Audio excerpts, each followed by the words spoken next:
But right now, Southwest Travis County, you can drill whatever well you want. But we don't want the county commissioners involved in our groundwater management. And the city of Austin would love to be out there.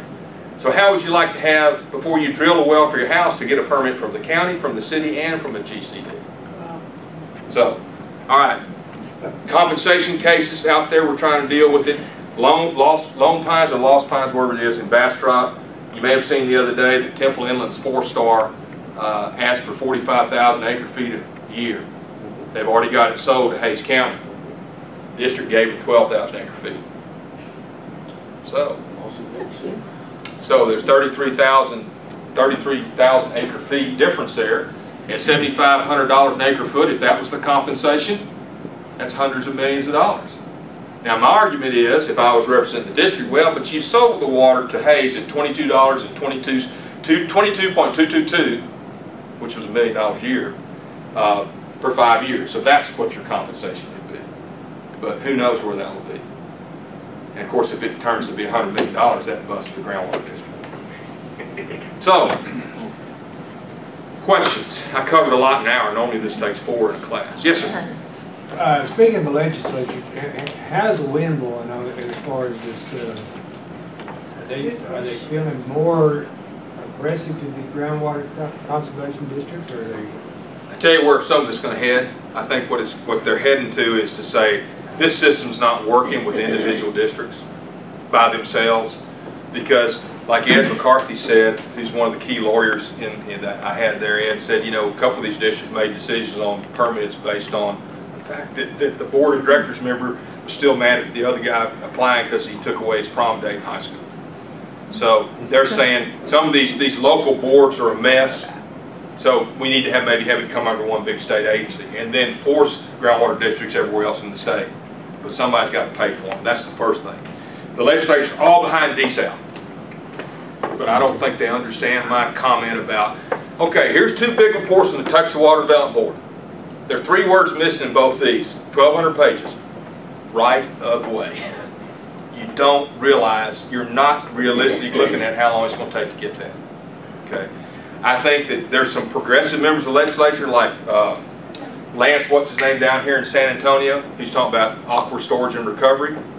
We store water back in the aquifers when we have extra water. But the problem with that is it's real expensive because you got to treat it first. You got to treat it to municipal drinking standards. That's expensive. But we can store billions of acre-feet in our aquifers. And it makes better sense than having it stored in the lakes where it may evaporate. In the same token, we ought to do, they're beginning to realize we'll never be able to dam up a creek or a river for a lake anymore because of environmental flow, but we could do off-channel reservoirs. And I've got to try to convince, of course we're having turnover again with some of our key water people, they're not going to run again. So, yeah. The rule of capture, is it being reconsidered? We've all given up on that.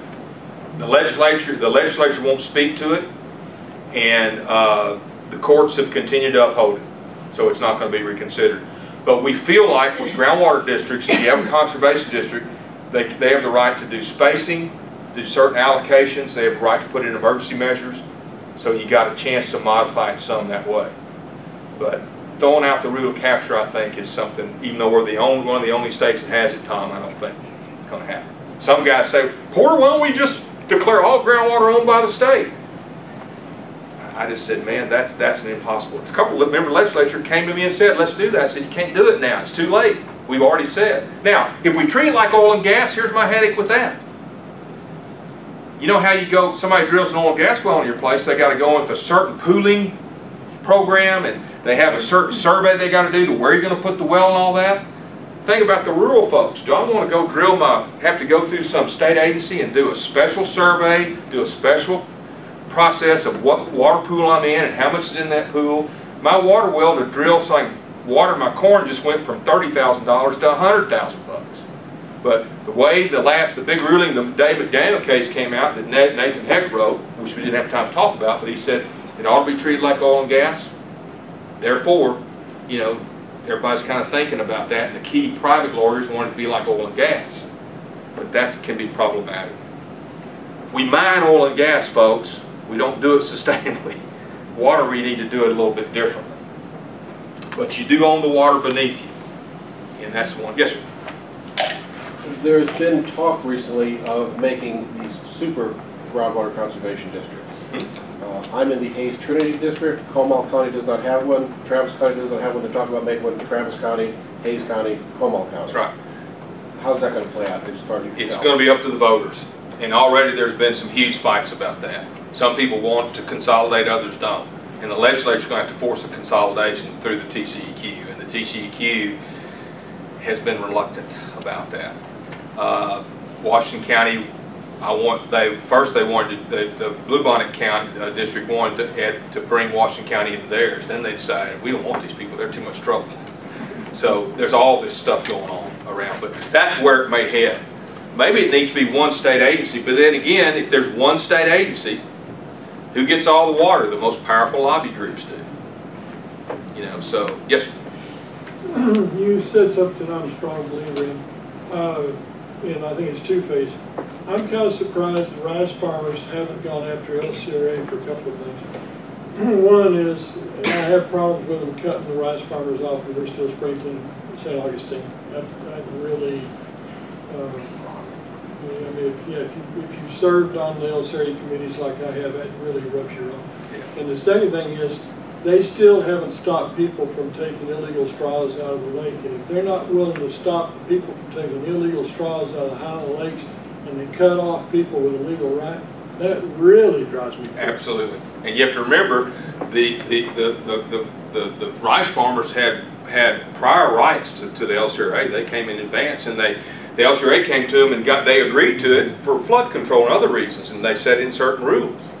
In fact, the LCRA didn't really get total control of the whole water until they bought the Garwood rights a few years ago for $75 million from the old Lehrer family down there.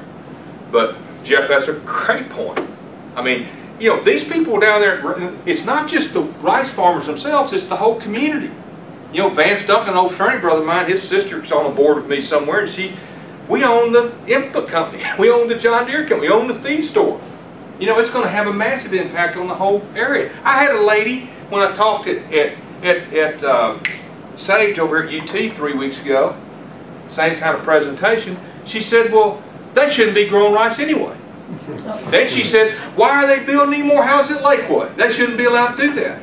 I said, ma'am, it's outside my jurisdiction. Check it down. I said, you know, that's not our way in America. You know, it's not our way. And you got to be empathetic to those folks. They're Texans like we are too. But that troubles me too. And I think it takes a lot of political courage. The TCEQ can step in right now and do some more stuff if they want to. It takes a lot of political guts. And we've got some very nice new members of those boards that are really nice people I met, but they're young and very, very green. They were, you know, and they'll learn. But somebody's got to stand up like the old hardheads in the old days, like Will Wilson's daddy would have done, and had the guts to say, here's what we're going to do for the good of the state of Texas. You know. Yes, sir. Is there, I assume there is, what work is being done in order to more effectively using water that's directed towards agricultural use? Oh, it's been, most districts now have like the High Plains district, the one up there around Littlefield and Lubbock, they have, they've changed their whole irrigation system. They have center pivot irrigation, but they reward them for using low impact irrigation where the lines basically drag the ground. They're using less water because it's more expensive. There are different areas they're trying to do that. I think one thing maybe we can do in the state is give some incentives to people to convert to different, more efficient uses. If we're 10% more efficient, that's less than 1% savings in total usage. That's right. Right. And we hear all the time, and I think it's a good thing that we conserve, but at the same time, the bulk of the use is in the agricultural, and maybe because we're not in that realm, but you know, we don't hear about That's right.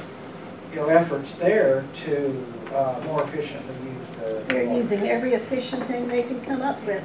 Yeah. I'm from that part of the Yeah. country, and those two towns are dying Yeah.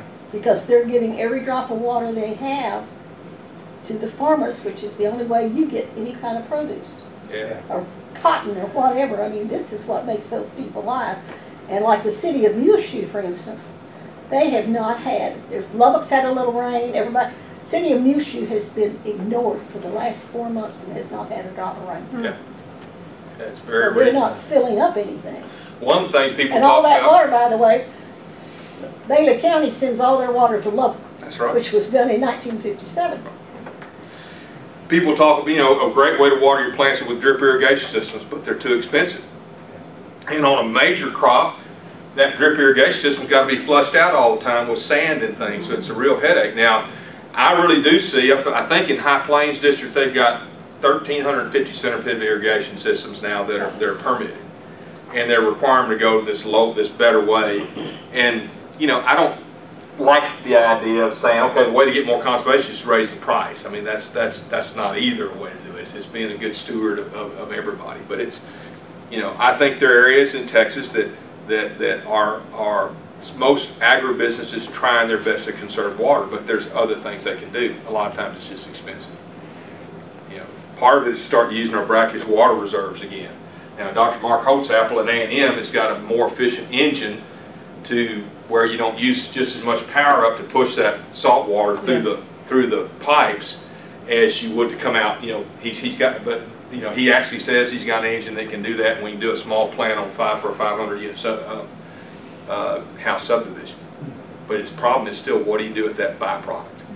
Hauling water is expensive, and you don't just go half a mile out away from Corpus Christi Bay. You got to take that stuff way out, or you're going to have damage, which we don't want. So, other questions? So Yes, sir. I have an observation. Number one, this is an extremely complex issue. And the legislature doesn't do much good on complex issues. So it would, and this the need for water is kind of spotty across the states. Some need it, and some don't have it, and some are already in crisis. And I think a lot more will probably be in crisis before we solve it. So I guess my observation is that, and maybe a question is, that will probably be a long time before we have solutions that'll probably keep people from dying from dehydration in some areas, and it may take that before they get around to solving it. It won't be soon, will it? No, we need to take that water plan right now and figure out every way we can to fund it. I wrote an article in the Houston Chronicle a couple years ago in the guest editorial on Sunday. I said, if you're surrounded, you need to charge in all directions at once. We need to do everything we can.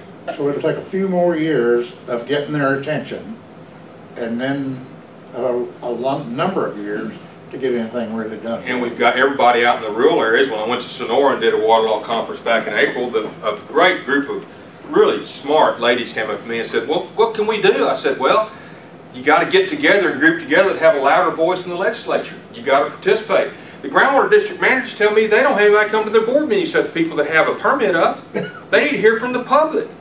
You know, we need to be participatory in what we're doing, and the more, Bill, you got a great point, and we need to increase that, make that a little shorter span of time. We all need to get involved in it and go to these meetings and tell it, you know, make sure our legislatures, people in House and Senate members understand our position on water. Well, I know for 20 years I've been saying that it's not going to be gasoline. That's right. It'll be our problem coming up. It'll be water. And we can't allow one part of the state to be abandoned, you know, Right. out there without water. That's going to make us look And terrible. all it to them is, We've got one state constitution. We don't have an East Texas constitution or a West Texas. We got one state constitution.